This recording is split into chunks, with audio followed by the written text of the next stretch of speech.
Welcome to another episode of the Palace Huddle Podcast.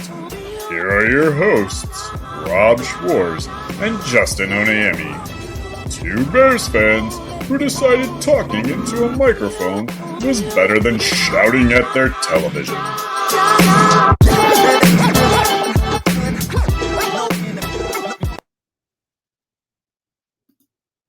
All right, Palace Huddle.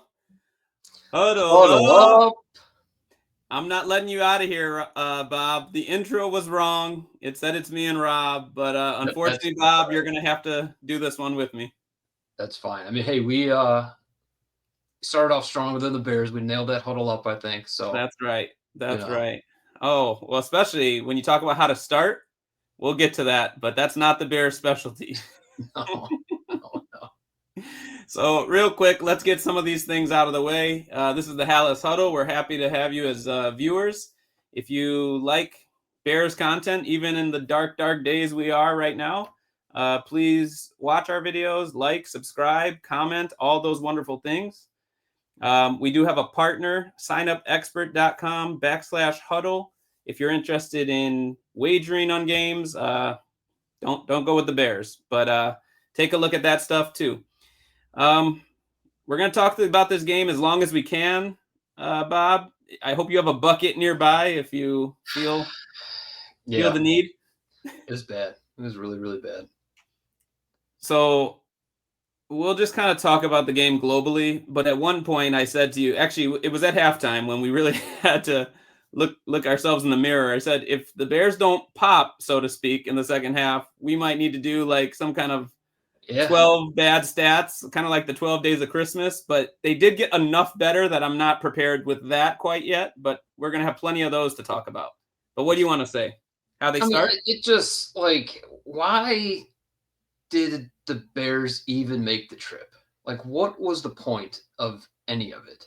Like, it's just, you practice all week. You apparently had really good practices on Thursday. And yeah, I hate when coaches say that. Even Thomas Brown hated that he said it, but he said it.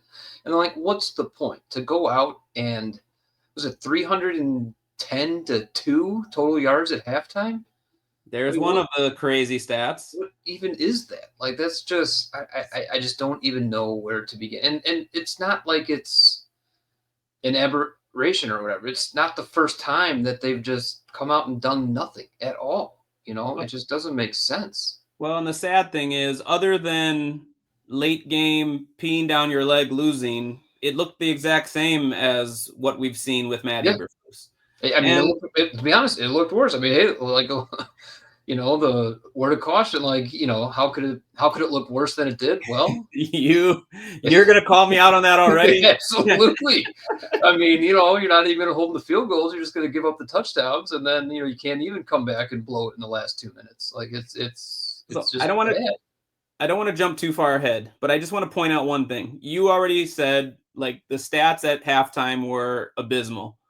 We were both looking for words. I had putrid. I think you had horrid. All of these describe it well.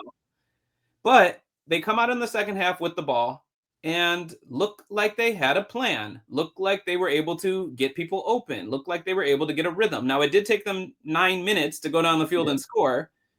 But why is that just non-existent in the beginning of the games? And not just today, but throughout the whole season. I mean, I feel like, I don't know. I mean, I made a comment as well. I think it was the start of the second drive. I was like, now would be a good time for Caleb Williams to be Superman. Why wait till the fourth quarter, right? And I feel like they're trying to establish the run in the first half. Let's establish the run, and then we can play our game. And it's just, they don't have the offensive line or the running back for that. Like DeAndre Swift, I like DeAndre Swift, but he's not a running back that will impose his will on the defense. When he gets touched after 2-3 yards, he goes down. Like, so if it's not blocked up real well, he's not getting you 6-7 yards. And then that's how you get, I think, first half as well. I think he had 4 carries for 7 yards, and that was them trying to establish the run. I know Vilma was saying, the reason they're down so bad is because they, didn't establish the run in the first half. Like, what does that even mean? Like, they were trying, they just couldn't. Well, so, I mean, I'm not saying they got lucky, but like, a big reason for that first drive in the third quarter is that DeAndre Swift broke that first one for 7 yards, not 3 yards. He got 7 yards out of it, and then it opened everything up after that. Like, I agree completely with what you're saying. Now, I do want to point out the broadcast did show sometime in the second half, about halfway through the third quarter, so he had already broken some of these runs. And this is for a season that he averaged 2.9 yards per rush in the first half, below 3 yards per rush. That's pretty bad with one score. And in the second half, 5.3 with 4 scores. And today, I don't know the exact numbers, but it had to have been better. Yeah. Or even better, right? And so there is something to be said for, and I more think of this with like your Jerome Bettises of the world, but like you get going and then you start breaking the bigger runs as the game progresses. Even a Raymond Harris would be a better Bears example of that. Right. But that's not DeAndre Swift. So I don't know, is this because you're behind and now they're not expecting run and they're playing softer coverage? I think there's a little bit of they are playing softer. I think there's a little bit to it, just not, I'm going to say luck, but it just like, if you running more plays, right, then you have more chances to break one. And DeAndre Swift is more of a break one than a pound it out. So it's kind of like Robin said about Khalil Herbert, that like he's more of a the guy who's going to break one, and that's how he gets his high yards per carry. Now I was kind of joking a little bit when I said DeAndre Swift is better in the second half. I meant today he was better than the first half. Today in the second half he still had 10 carries for 31 yards. So it's not like he was. Right, not much better. It up, but he didn't really break his 35, 40-yarder in the second half either, Well, and I also think that to act as if DeAndre Swift's the only one who gets off to slow starts is not quite accurate. I mean, Nothing seems to work for the Bears earlier in the game. This was not a game where they were shooting themselves in the foot with penalties, but at some point I said that to my son, but like they also didn't even have the ball long enough to get a penalty in the first half. Right. I think at some point you had run fewer plays than they had first downs. There's some of that embarrassing stats for you. At the half, 6 completions, 5 punts, 4 sacks given up. And that's where I started to think 6 completions, 5 punts that boomed. I mean, that's where the 3 touchdowns given up. Like it was right. It was the bad. Stats were not good. So, but it's not even not good. It's just like it's uncompetitive. It's not an NFL caliber, And there were some of these efforts that at the end of Eberflus's first year that I remember, and it's like, yeah, that wasn't an NFL caliber effort because there weren't NFL caliber players on the team. Very true. Like, this is a team that was, stated that now we're winning, now we're expected the playoffs. It's a team that took the 3 best teams in the NFC to the last minute. The game the last 3 weeks, and then it's just putrid. Thank you. It's catching on. Now, we had mentioned that in our midweek episode that this was the right time to play the 49ers. Coming into this game, their last 2 games, they had a point differential of -53 and a yardage differential of -217 in those 2 games combined. Now, I don't want to do math. I think it was the stat that showed on the TV. That was sometime in the early. That was at the 2-minute warning. That was at the 2-minute warning, and then they said in this game 21 plus 21 and plus 313 yards at that point. And it probably, I mean, they beat them by more than 21, right? What was the final score? I tuned out 38-13, so 25 spread. Yeah, so the plus 25 on score, and quickly let's do the yards. I got the team stats here. It's still 452 to 162. So what is that? 290. Yeah, 290. So so not even competitive. Yeah. And again, Caleb Williams, no interceptions, although that fumble was just as bad. Yeah. I mean, had they gone in on that drive, are we talking anything different? No. I mean, so here's another thing. Like Caleb Williams' final stat line, he's 17 for 23 for 134 yards, 2 touchdowns, and 116.9 quarterback rating. Is that the worst 116.9 quarterback rating that you've ever seen? Like, what does that even mean?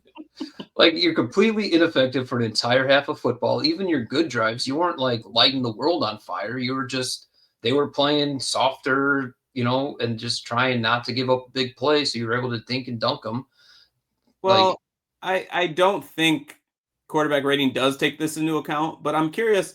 that's a really efficient game with the 17 for 23. Yeah. So that means he only threw 6 incompletions. And I would guess that half of those hit his receivers in the hands. There were some. There was definitely 2 obvious drops. Well, one went through a defender's hands. So one through a defender's hand, but I mean, Keenan Allen still had it in his, like, he got to hold on to that one. There's an obvious. One was just out of the reach of Odunze, which would have been an incredible catch, I think. Would have been an incredible catch, and he might have got lit up too. Yeah, that's true. Yeah. But before we get to something positive with Odunze kind of coming out a little bit, I would say today, and catching some very competitive balls, I do want to point one thing out about coaching. And it's not a Thomas Brown commentary, more so Eberflus recently being fired. And I would say, if you want to put a phrase on how Eberflus coached over almost 3 seasons, he often played not to lose. And I just want to point out, and I don't have the exact moments all here. I'd have to go back and look. But I would want to say there's about 7 minutes left in the game. And there was a 4th and 1. And had the 49ers kicked a field goal, I think they would have went up 21. So the Bears would have had about 7 minutes to go on 3 miracle drives. Would the Bears have come back? Probably not. But if you kick there, you're still leaving it a little bit open for that to happen. Right. Instead, he just said, no, we're going to run right through you, take 2.5 or 3 more minutes off the clock and score a touchdown, and it's going to be a laugher. Right. And not just like the logical part of it. It's just we're going to completely rip your heart out, right? Like the Caleb's, fumble or whatever, like at least opened up their chest. But like, getting that last first down, I was like, all right, well. And that's the decision he would make probably, 99 out of 100 times, 100 out of 100? Dan Campbell? Well, I mean, you say that, but he did line up for a field goal first and then burned a timeout to then go for it. So that was kind of weird, I thought. That was weird, but that's true. That part was kind of odd. But that's what I want the next coach for the Bears to get to think about the team we have is like, no, we're going to win because we're winners. We're going to win because we're better than you. Like, right. And that's not what we've seen. And again, I don't want to put that on Thomas Brown today. You keep mentioning you can't come into a worse situation than 3 weeks ago. You were the pass coordinator who never spoke to the quarterback. And now you're the head coach of a team that's lost 6 in a row and now 7.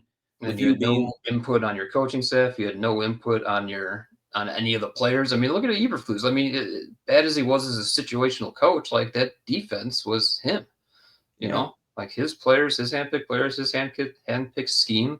Apparently his play calls are worth it. And, that's, whatever. He's going to come back when he's ready to come back in football and be a highly sought after defensive coordinator. So how about one more thing before we go to a break? I think I mentioned something about Odunze as a positive, and you kind of made a look maybe that you didn't want to overinflate that. Did I read you correctly there? I don't want to overinflate it, but like he had 4 catches today. Yeah, but you already pointed out that Caleb Williams' stats were like the least impressive 113. Right. I mean, I'm aware. So who was he throwing it to? My point, like there were only 17 catches to be had. He had 4 of them. 2 were for touchdowns. And really what I was pointing out is he was high pointing the ball. He was getting hit while catching it and still holding on. He got his feet down as opposed to just. I think he's looked good for 4 or 5 weeks in a row now. It's hard to really say anyone looks good when they're losing the way they do. But I mean,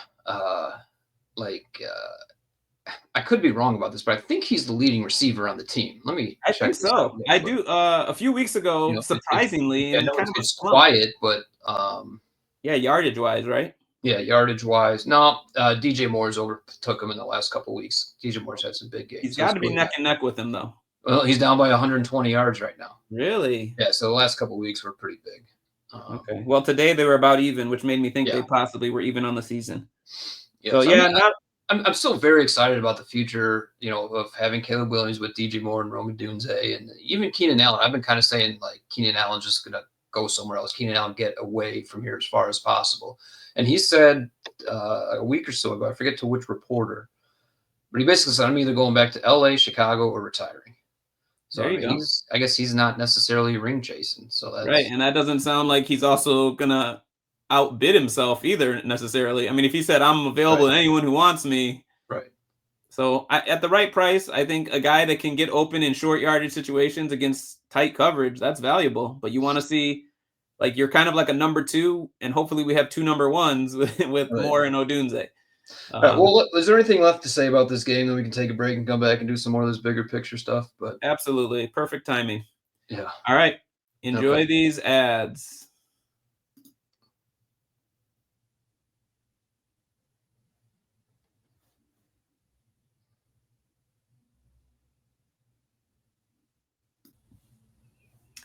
And we are back. Hallis Huddle. I'm Justin Oniemi here with Bob Weiss, where we try to have good first half and a good second half. That's not been the Bears' strategy this season.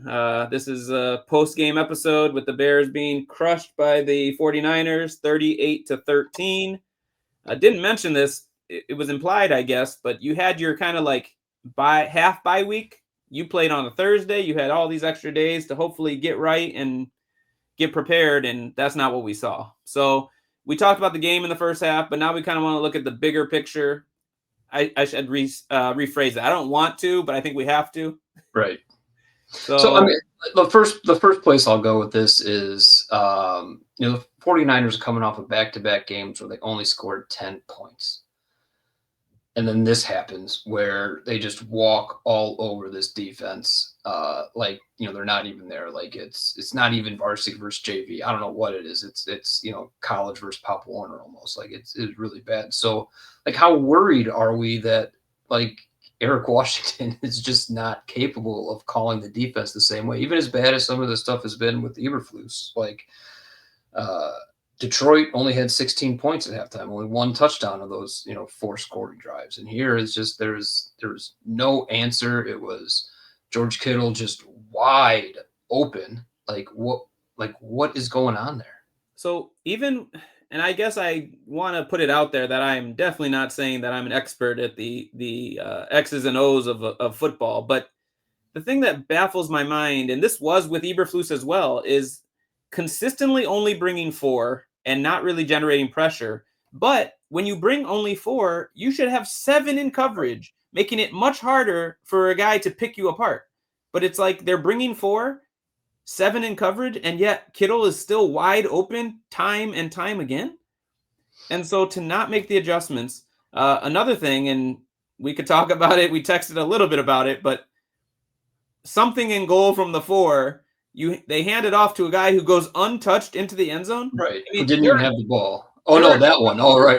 There are 22 people standing within 4 yards of each other. Yeah, Somebody should at least touch this man as he walks basically into the end zone. And again, like Jalen Johnson would have been like the last guy. He would already walked past the entire defense, but Jalen Johnson could have delivered a hit on the goal line that probably still would have not mattered, stopped him. But it's like he just quit on it. It was bad. It was. And then you had that other option play before that ended up getting called back because of a holding. That like the guy who didn't even have the ball walked in for a touchdown, and then the quarterback walked in for a touchdown. Yes, my son said they both scored. It's just. It was a bad effort today, and that's the thing that's just worrisome. That's exactly what I was going to get to. Is it now an effort thing, and that is scary to think. I mean, TJ Edwards, all throughout the 2 years they've had him on the team, I kind of think of Stacey King. There's like 5 of them out there. Like that's his style, that's his game, and he brought that. And Kyler Gordon, Kyler Gordon made some plays. He also missed some plays. I think he could have made a couple more plays that he just agreed. He just didn't. Agreed. Some people and I do think there's an obvious difference between Jaquan Brisker and Jonathan Owens. Like it's just there's a presence that Brisker has, and nobody's afraid of Jonathan Owens. Like it's just not the same. That makes a difference too. You're right. I guess another big picture thing. I'm just gonna throw this one out there. Montez Sweat led 2 teams last year in sacks, and I don't know where he is. Right after seeing Floyd, a former Bear, get a sack on our guy. Now, granted, Caleb Williams is the most sacked man in the NFL, but I said, where is Montez Sweat? And sure enough, on cue, he gets to Purdy, but doesn't finish the play. Lets him go, too. It wasn't even one of those that like, the quarterback's a big guy, too. It's just like, no, you're a monster. Montez Sweat's a monster. And he had him wrapped up. How do you not make that play? Like somebody has to make a play on defense. You have to make the play. And it's just not happening other than really TJ Edwards. Yeah. It's just brutal. And I want to go back to Eric Washington just a little bit. We kind of went on a tangent. Like I do think some of it unfortunately, is I bet he's sitting there second guessing Eberflus all the time too. He's just like, oh, I would do it this way, and then so he tried to do things his way today instead of just trying to keep doing what Eberflus was doing, and it just didn't work, and it's that's just a problem, you know. Yeah. I mean, He just this guy's just wide open all day, and it's just well, like and you like Jalen Johnson had a couple plays that he gave up where the wide receiver had really good separation on him. Like, so what's that about? Like, I don't think Jalen Johnson's some lesser player. I just think the coverages were just not what they should have been. He just tried to do something different. And again, I'm not a big X's and O's guys either, but I'm just trying to figure logically, how can you just all of a sudden just be this bad? so I just want to go back. I like to reference the midweek episode, and hopefully people are tuning in for that as well. But you talked about how this is not like oh, we lost, so we won because of draft position type of Yeah. situation. Yeah. The Bears need to try to start winning games. They need to understand how to win. Like players like Jalen Johnson are tired of losing, and honestly, I'm sure players like Caleb Williams are tired of losing. It doesn't matter if you're a rookie or a vet. Like you want to win. Yeah, And you have to get in that habit. And just like, again, this is, we talk, it's not just because we want to win a game. It's like there's no logical reason for losing. We're not going to have a bad enough record to get a top 3 pick. In this draft, there's one elite prospect, that's Travis Hunt from Colorado, and there's 2 quarterbacks worth drafting in the top 10. So unless you get a top 3 pick and you can either get Hunter or you trade one of those 2 picks, there's no difference in the caliber of prospect from number 4 all the way down to like 15 or 16. So like it just does not matter. There's no benefit to losing here at all. Right. And they have their second, which is again going to be a decent second. They have Carolina's second. They need to get better at a lot of places, it appears. I'd say O-line, D-line, and honestly, you said Brisker's been a big loss. He's not someone you can rely on into the future. And right now, who you're replacing him with isn't good enough either. So we said this was a team that we thought was ready to compete, yet there's quite a few positions where I'd like to see them improve and get better. They are going to have a lot of cap space too, so we shall see. It's frustrating that they're bad. Like they should at least have enough talent to be okay, right? I mean, it still should have been an 8-9, 9-8 type season, even with these holes that we just talked about. Like, but Eberflus's firing was because it wasn't about the talent. With a few certain changes, it's a very different situation. Now, would they be playoffs? I don't know. But if you flip 2 wins for 2 losses or 3 wins for 3 losses, this is a whole different picture. Right. But yeah, I mean, they gotta. I mean, I know at some point we'll do our off-season episodes or off-season previews, but its focus has got to be the lines. Has to be offensive, defensive lines. Can I toss you another big picture thing? Sure. You brought up the defense, which is a good place to go because the more natural place to go is the offense. People saying stuff like it's all about Caleb Williams. Now, I don't know what his streak is at. He still has not thrown an interception in a very long time. Not only is his streak high for active players, but for a rookie ever, it's a record he now holds. But we mentioned the fumble was a big play in this game. And I think part of what caused that fumble was being a little shy about letting the ball rip. So what did you see on that play, or what does that speak to in the bigger picture? I agree that happened because of indecision on his part, for sure. But I mean, I just kind of took a look at the play here, and there's like 3 guys wide open on the left. So I think it happened where it was like he was just going to kind of take the conservative one, and then he's like, oh, that guy's open, so I'm going to stop throwing it. I think it was, and then the ball just obviously came out of his hand. Like, I just think it was just indecision, just not being comfortable and ripping it. Like, it's just frustrating. I don't think he was gun shy. I don't think he was worried about the interception. I think it was he had 3 guys to throw it to, and he didn't know who to throw it to, and it just like he hesitated, and Interesting. It popped out of his hand. Okay. Well, I'm glad it wasn't so much like I don't want to throw a pick. Right. I mean, it doesn't seem like that's the issue because he's throwing in some tight windows. I mean, he got sacked 7 times today, right? That's a lot. And I would say, I mean, this is just off the cuff. Like 4 of them, I think, were clearly on the offensive line. Yeah, right. And the other 3 were probably should have come out faster, and it didn't. And that's still a lot. Like getting sacked 3 times a game on average is a lot. So that's too many. But let me throw this would you rather back at you. Would you rather have the Bears had 1 touchdown drive in the first half, but Caleb Williams throws 2 picks, or what happened today?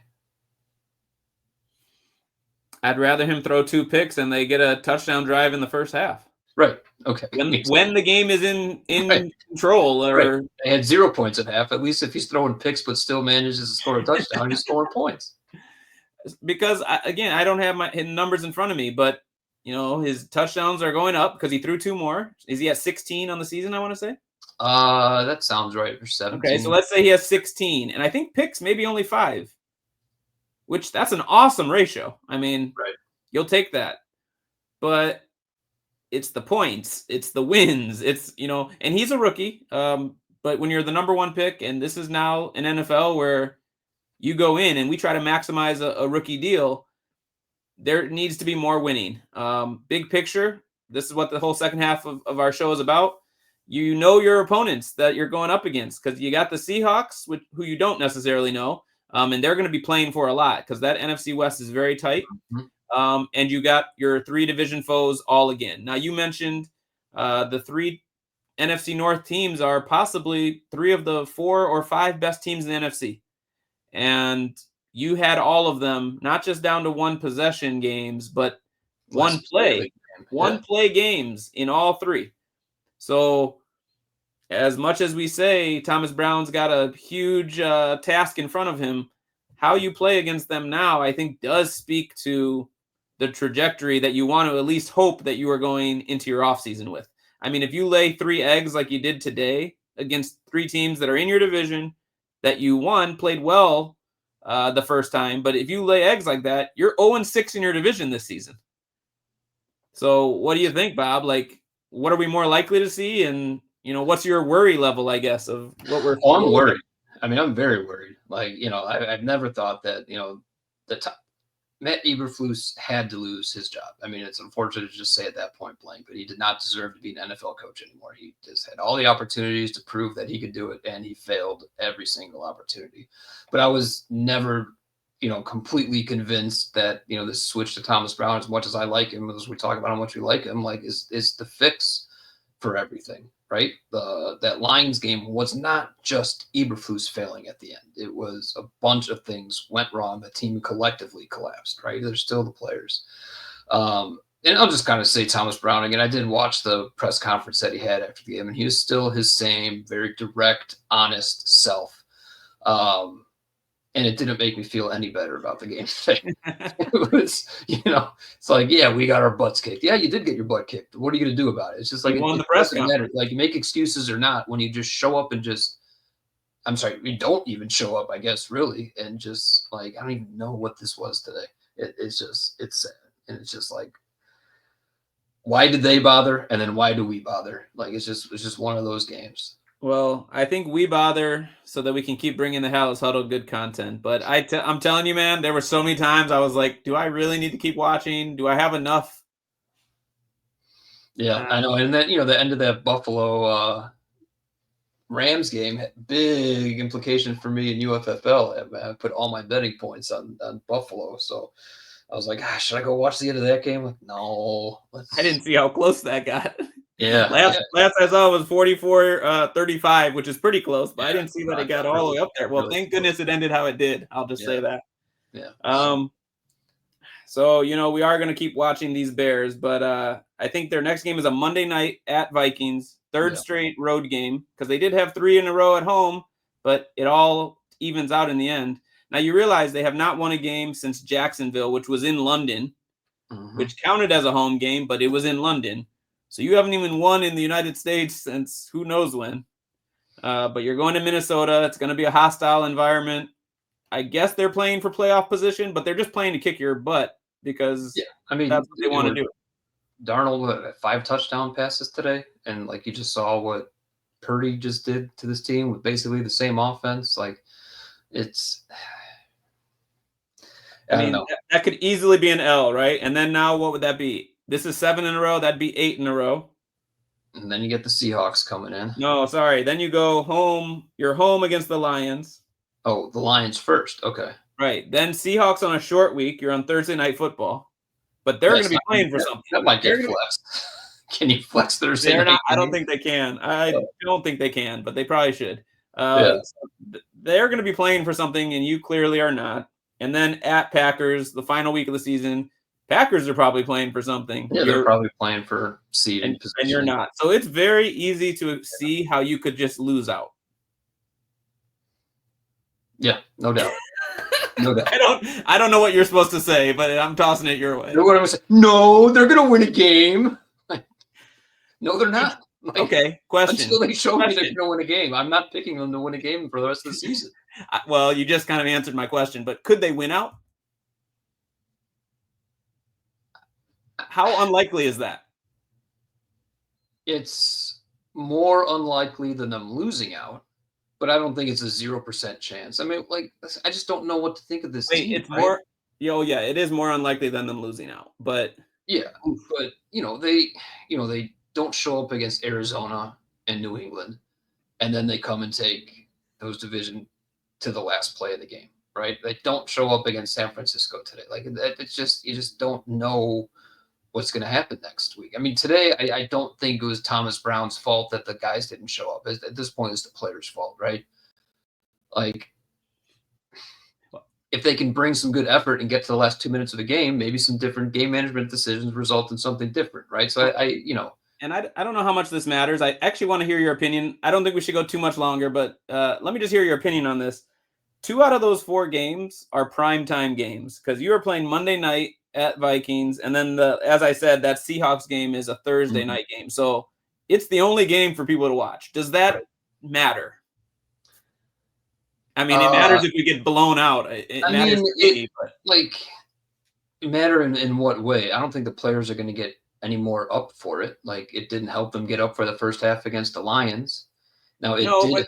But if Eberflus still just messes up the game against Detroit, but it's just a noon game on Sunday, is it the same as it was the only game all of America was watching? No, that's not the same. Definitely, that's where I was going next. That but then because that happened in front of everybody, the whole the country watching, made it much, much worse. And then, of course, with everything we found out about what happened in the locker room afterwards, just kind of made it everybody except George McCaskey. Exactly. So it sounds like you say it might not have an impact on the outcome of the game, but it has an impact on how it's viewed by. It's got a definitely big narrative impact on it all. Yeah, on if Thomas Brown deserves the opportunity to take this team over. I don't remember. I should have looked it up, and maybe I will before midweek or whatever. But Antonio Pierce was an interim coach last year and was able to keep the job, and that looks like it was not a good decision. They're a pretty bad team right now. Did he have? I know they had a little uptick, but did they go on a tear with him as an interim? I don't think they went on a tear, but I do think that they were competitive. If that and the culture was built. Yeah, exactly. But okay. I think a lot of that too, because before they hired McDaniels, they had an interim coach. I think Rick Scarangel. I don't want to say that name wrong, but I think he's a special teams coach now. That sounds right. Yeah. And he did go on a run. He took him to the playoffs, and true. The players loved him, and they let him go. And so I think that it was kind of an overreaction to that, whether Antonio Pierce was really the right hire or not. He just didn't want to. Well, people are going to continue to ask Bears fans for years and years to come, depending on who the next person is and what that person ends up doing. But, should the Bears have not kept Eberflus and gotten Jim Harbaugh?